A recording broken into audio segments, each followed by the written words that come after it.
A reading from the book of Acts, chapter 2. When the day of Pentecost had come, the apostles were all together in one place. And suddenly from heaven there came a sound like the rush of a violent wind, and it filled the entire house where they were sitting. Divided tongues as of fire appeared among them, and a tongue rested on each of them. All of them were filled with the Holy Spirit and began to speak in other languages as the Spirit gave them ability. Now there were devout Jews from every nation under heaven living in Jerusalem. And at this sound the crowd gathered and was bewildered, because each one heard them speaking in the native language of each. Amazed and astonished, they asked, "Are not all these who are speaking Galileans?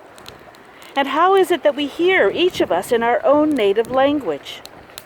Parthians, Medes, Elamites, and residents of Mesopotamia, Judea, and Cappadocia, Pontus and Asia, Phrygia and Pamphylia, Egypt and parts of Libya belonging to Cyrene, and visitors from Rome, both Jews and proselytes, Cretans and Arabs, in our own languages we hear them speaking about God's deeds of power." All were amazed and perplexed, saying to one another, "What does this mean?"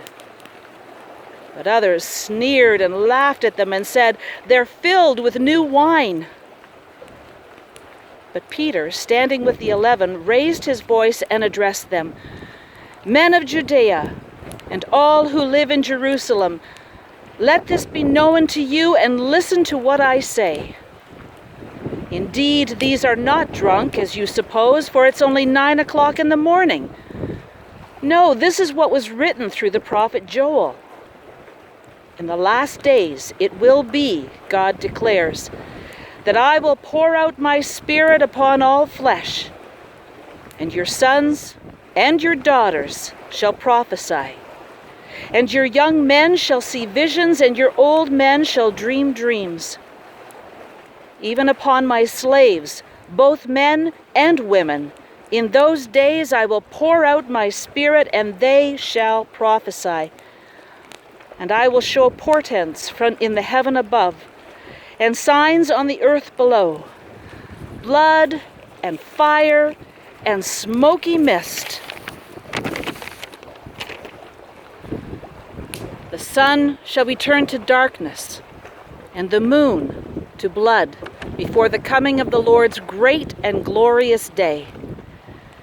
Then everyone who calls on the name of the Lord shall be saved."